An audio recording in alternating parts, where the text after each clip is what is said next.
and the freedom of the wind. She has eyes like the stars with moonshine within. With the strength of the sea and lightning in her toes, she dances on the breeze of change wherever she goes. Hotter than a volcano and deeper than the ocean, a whirling, swirling myriad of feelings and emotions. She is the daughter of the earth, primordially inspired. She is earth, she is water, she is wind, she is fire. She is the woman. Good evening to one and all present here.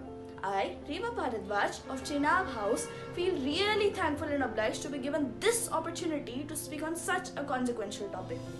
Girls' equal participation in education is not only a human right, it also contributes to social, economic, and democratic development.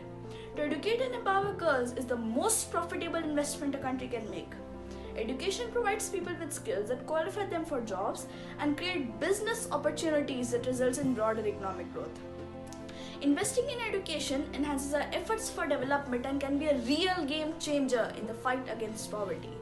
We know that when a woman is educated, she feeds herself, her children, her community, and her nation, and charts a path towards a better world where human rights are respected and everyone is given equality. For a nation to progress, it is essential to empower girls. I am glad that India has been blessed with women pioneers who have broken the shackles of gender stereotypes in every field. As Prime Minister Modi ji said, daughters are not a burden but the pride of the Good evening, one and all present here. I, Shiana from Chenab House, is here to present my opinion on the topic 3 E's for a girls. Education is the first milestone of a girl's journey.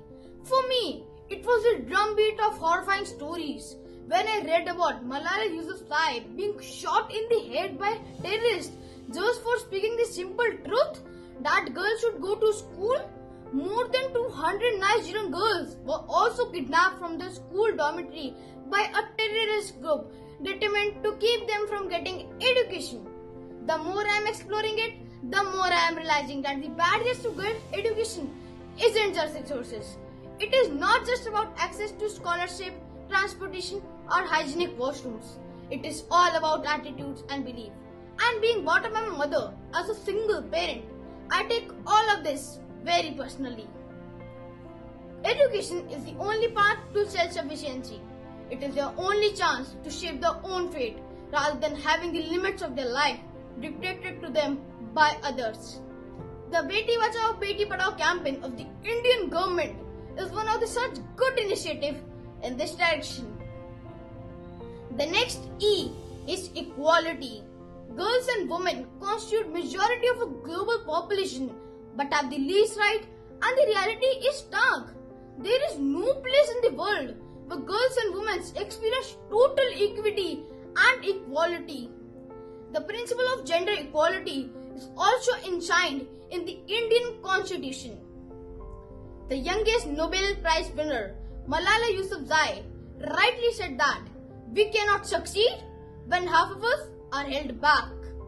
The need of an hour is to make a change in the mindset of the society and destroy the prejudice that damage the future of a girl child. We must remember that equality is a movement, not a moment.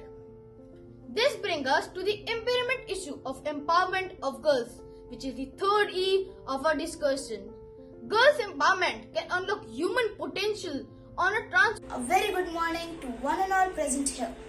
I feel blessed to get a chance to be speaking in front of such an esteemed jury. My name is Sajal Saxena and I am representing Yamuna House. I am here to present my views about the topic 3 E's for girls. When I received the topic of the speech, the 3 E's for girls, I had two major questions in my mind. Why are we still unable to build a society that empowers girls? I think it deserves a strong condemnation of the attitude of the society we are a part of. And I was struggling to find a single umbrella term that could help me amalgamate all the 3 E's together: education, equality, and empowerment. And I soon realized the word privilege fits the best.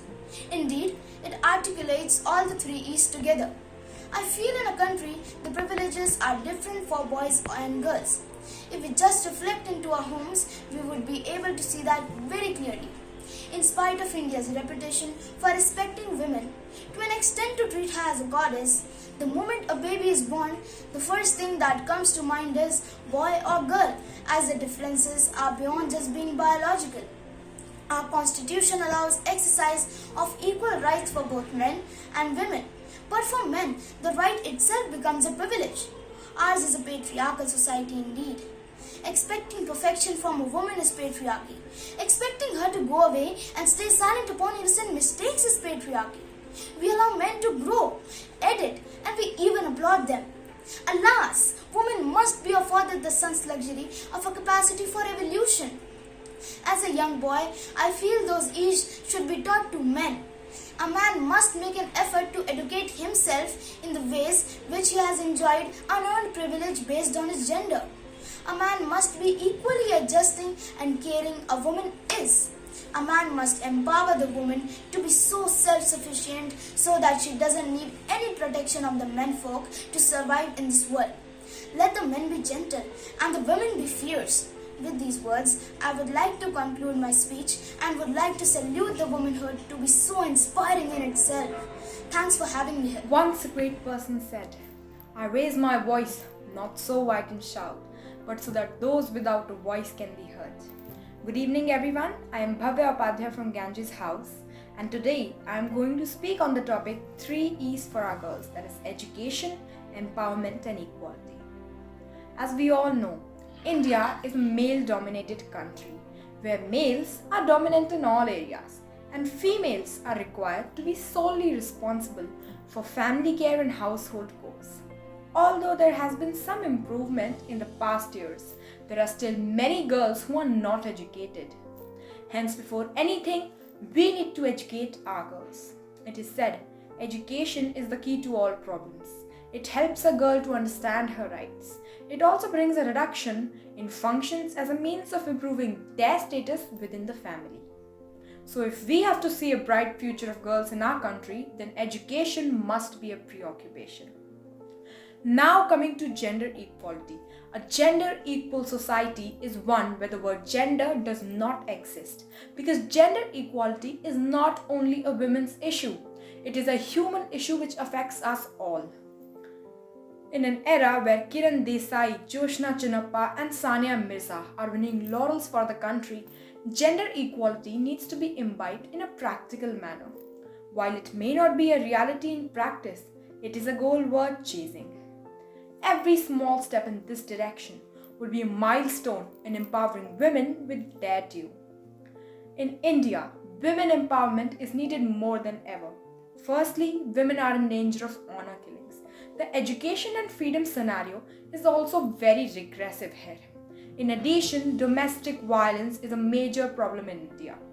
Thus, we see how women empowerment is the need of the hour. We need to empower these girls to speak up for themselves and never be a victim of injustice. At last, I would only like to say that equality, empowerment, and education, they are not a concept. They are not something that we should be striving for. They are a necessity. We need to stand on this earth as humans and not as men on women. Thank you, everyone. Little girls with dreams become women with vision. A very happy morning to everyone. I'm Soumya, and today I'm going to talk about the 3 E's for women, which means empowerment, equality, and education for women. So first thing, empowerment. What does it actually mean? In very simple words, empowerment for women can be described as making women empowered so that they can make their own decisions about their lives and well-being in family and society. It empowers women to allow them to obtain their true rights in society.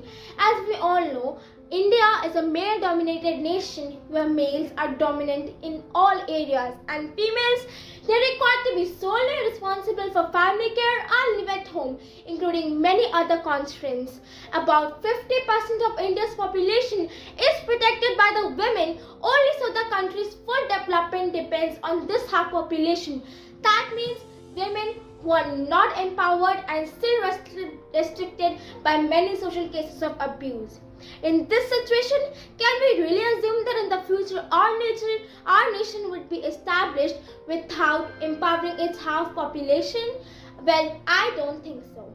if we want to make our country a developed country, first of all, by the actions of men, state, laws and people, it is very essential to empower women. Equality is something that cannot be seen everywhere. In every category, inequality is seen.